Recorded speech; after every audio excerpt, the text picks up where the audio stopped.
Hello, Early Head Start family. It's me again. I was asked if I would do another video as a resource for parents, and of course I agreed. Stick around because I have an activity at the end that you can do at home with your kids that, again, I think both kids and parents will enjoy, and it will help you fight the quarantine 15. So, win-win.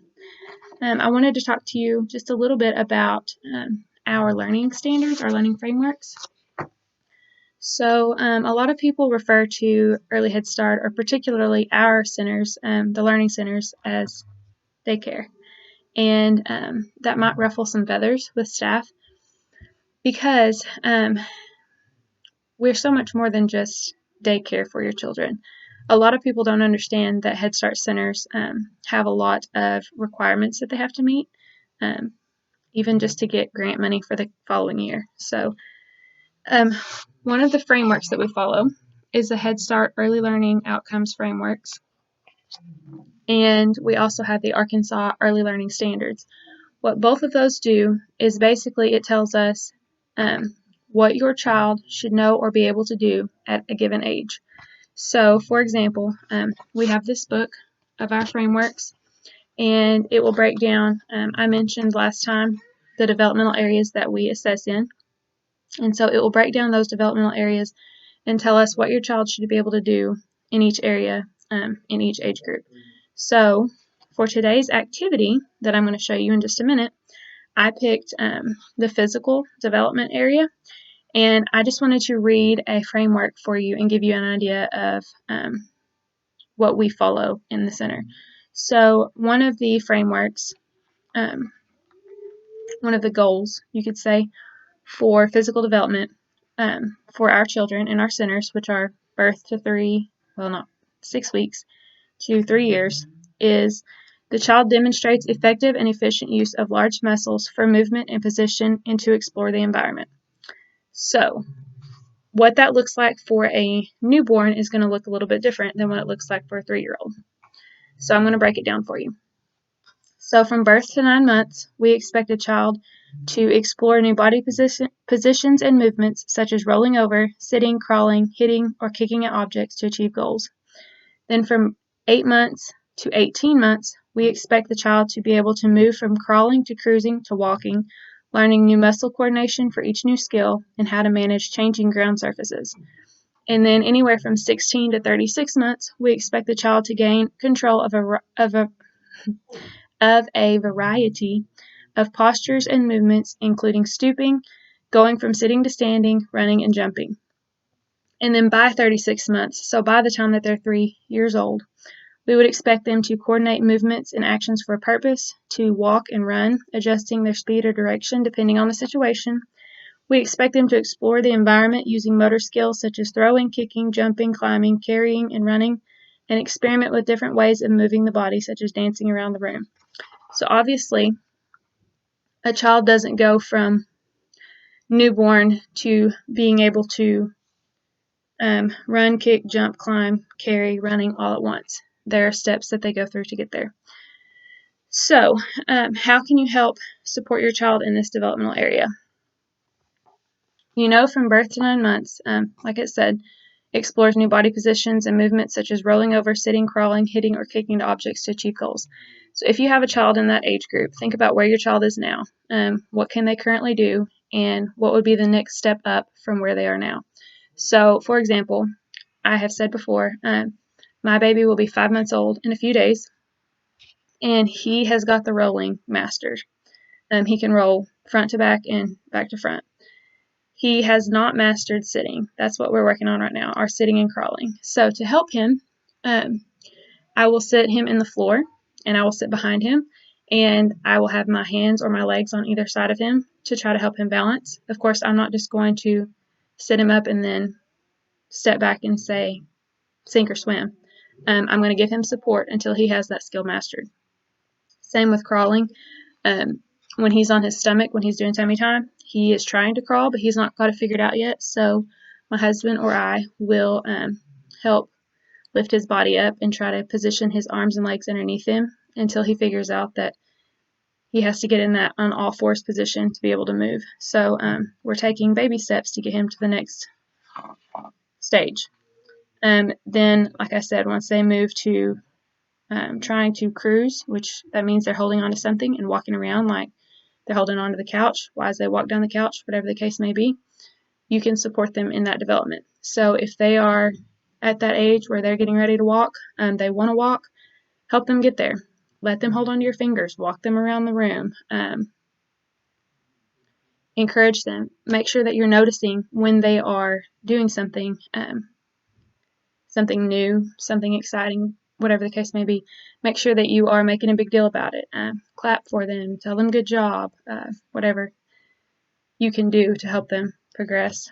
And then, so once they've got walking down, then we're going to start adding the more complex movements like skipping, jumping, kicking, standing on one foot, walking backwards. All of those things are a step up from walking. So that is what my activity has to do with today.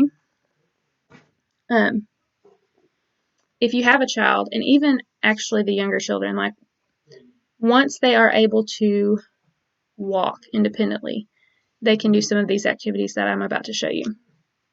So,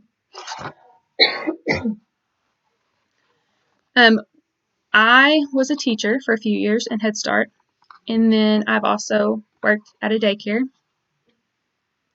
for a couple of years, and I've been a substitute teacher in public school. I have been a special education paraprofessional for an autistic student for a couple of years, and then I'm currently the education manager. So sometimes on nice days when the kids are outside and I need to get out of my office, I will go hang out with the kids and the teachers outside, and I will do some of these activities with the kids. So I've actually done some of these activities with the kids that are in our centers now, and I can tell you that they love it. So one thing that I thought of that you could do to promote physical development for your child, especially that 2-year to 3-year age group and older, is to make an activity cube. We can do like an animal charades cube. I'll show you a variation in a minute. There's really a lot of ways that you could do this. So what I did was I picked just 6 random animals that all kind of move a little bit differently. This is something that I have done with the kids in the center. So I have a bear, a dinosaur, a frog, a horse, a monkey, and a snake. So you can think in your head how each of those animals would move. And then what you would do, obviously, you would roll your cube, and whatever you rolled, I got dinosaur, so you would move like a dinosaur with your child. They're going to have a lot more fun, and they're going to be a lot more engaged in the activity if you were doing it with them, not just you telling them what to do. So do it with them. Move like a dinosaur. You can ask them how a dinosaur would move. They might have an idea, and they might show you what they think, and they might not have a clue, and so you might demonstrate it for them how you think a dinosaur would move. Same for horse. Galloping, skipping, that's a skill. That's an advanced skill. And so by acting that out, you're helping them progress that development. Another variation to this is to do an exercise cube. And you might think that sounds crazy to exercise with 2- and 3-year-olds. They love it. So what I did was I printed off some pictures. I didn't make a second cube, but I printed off some pictures of different exercise movements that you could do with them. So I have running, which I would do running in place, sit-ups, lunges, or you can call them giant steps, big steps, whatever, jumping jacks, squats, and standing on one foot. So I would make a cube just like my animal charade cube with those exercises and roll it and do that exercise with them. Now, you can either set ahead of time, say, we're going to do this activity until we count to 10, or if you have a timer, which I meant to grab my kitchen timer, but if you have a timer, you can set it for 10 seconds, 20 seconds, whatever you want to do, and do that activity until the timer goes off. Or you can make another cube and make it like a dice with 1 through 6, roll it, and whatever number it lands on, that's how many times you're going to do that activity. If you have a one of those sand timers, You can use that, and you can do the activity until the sand runs out. However you want to do it. There's lots of ways that you can change it up. So, even with the cube itself, some of you may have some kind of blocks or cubes that your kids have at home. I happen to have some soft cubes, and so what I could do was just print pictures and tape them on the cube and do it that way. That would save a little bit of work. Or you can make a cube like I did out of a cereal box. And so you can Google DIY cube template, and it will give you some options, and you can print that off and use it as a guide to make your cube with your cardboard box.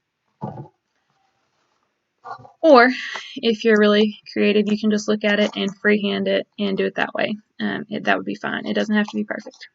So what do you do if you don't have access to a printer? Well, if you are artistic, you can draw your animals or your movements, or you can just write the word. Frog, snake, whatever. Obviously, your child probably is not going to be able to read, but this ties in a little bit of language development. They're going to learn that those written words have meaning, and eventually, if you roll frog enough and they see the word enough, they're going to recognize that it says frog before you tell them. So, those are just some activities that you can do. Like I said, do it with your child every day if you can. They would have a blast. But physical development, something easy.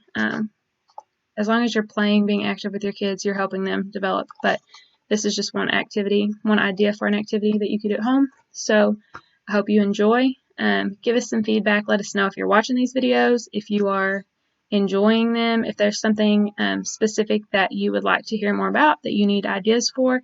Let us know, and we will try to help you out. So everyone stay safe, and we'll see you when we see you.